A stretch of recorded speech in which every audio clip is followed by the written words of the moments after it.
Hello दोस्तों, कैसे हो आप सभी। आज हम बात करेंगे एचएसएससी टीजीटी साइंस की कट ऑफ के बारे में। जैसा कि हमें पता है, एचएसएससी टीजीटी साइंस की टोटल पोस्ट 1531 थी, जिसमें 1297 पोस्ट रेस्ट ऑफ हरियाणा और 234 पोस्ट मेवात की थी।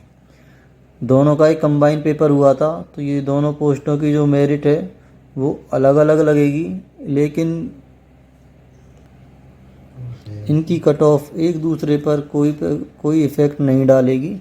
जो मेवात की कट ऑफ है वो उसके पूरे चांस हैं कि वो रेस्ट ऑफ हरियाणा से कम ही रहेगी।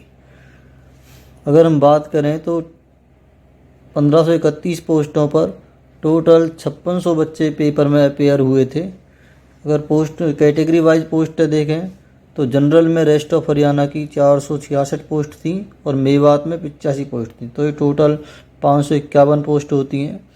बीसीए में 182 पोस्ट रेस्ट ऑफ हरियाणा की थी और मेवात में 32 पोस्टें थी, जो टोटल 214 पोस्टें होती हैं।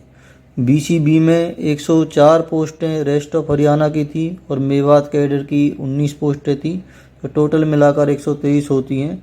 और एससी में देखें तो 233 पोस्टें रेस्ट ऑफ हरियाणा की थी और मेवात कैडर की 42 पोस्टें थी, जो टोटल 275 पोस्टें थी। और ईडब्ल्यूएस 130 पोस्टें रेस्ट ऑफ हरियाणा और मेवात में 23 पोस्टें, जो 153 पोस्टें होती हैं। इसी तरीके से ईएसएम जनरल की 91 पोस्टें और 16 मेवात में, जो 107 पोस्टें हैं। ईएसएम एससी में 26 और मेवात में 5 पोस्टें, जो टोटल 31 पोस्टें होती हैं।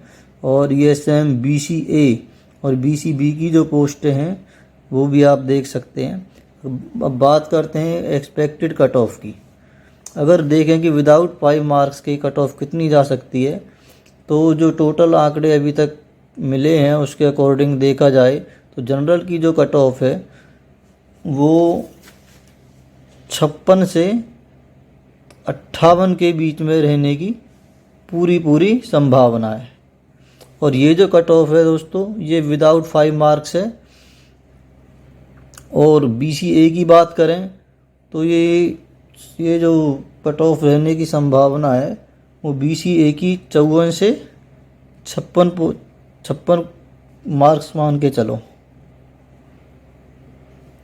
ऐसे ही बीसीबी की पोस्ट है वो बीसीए से कम है, तो इसकी जो कट ऑफ है वो थोड़ी ज़्यादा रहने की संभावना है, तो इसकी 56 से 58 मार्क्स मान के चलो।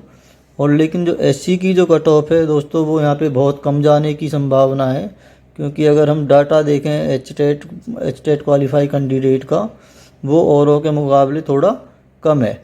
तो यहाँ पे जो बच्चे अपियर हुए होंगे उनकी जो संभावना है कि एक पोस्ट पर 2.5 का रेशो ही मान के चलो, तो इसकी जो संभावना है एससी की कट ऑफ की वो बहुत ही लो जाने की है।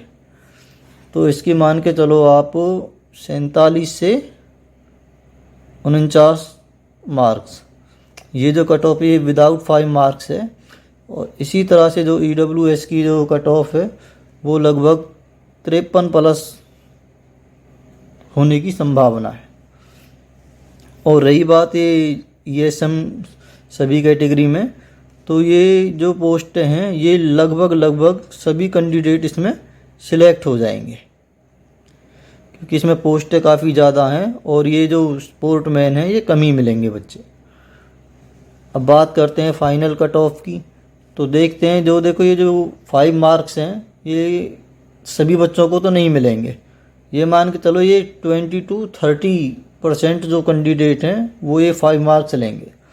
और जो 5 मार्क्स हैं अगर हम उसको डिवाइड करते हैं तो ये मुश्किल से मुश्किल 1.5 से 2 नंबर का इफ़ेक्ट डालेंगे टोटल कट ऑफ पे। तो अगर हम विद 5 मार्क्स को कट ऑफ देखें तो जनरल की कट ऑफ 58 से लास्ट 60 के बीच में जाने की पूरी संभावना है। और इसी तरह से अगर हम बीसीए की कट ऑफ देखें तो विद 5 मार्क्स ये कट ऑफ ये 56 से 58 के बीच में जाने की पूरी संभावना है। बात करें बीसीबी की तो यहाँ पे जो कट ऑफ है दोस्तों वो 58 से 60 के बीच ही रहेगी। और एससी कैंडिडेट की बात करें तो यहाँ पे जो कट ऑफ है दोस्तों वो 48.5 टू 50.5 के बीच में रहने की पूरी संभावना है।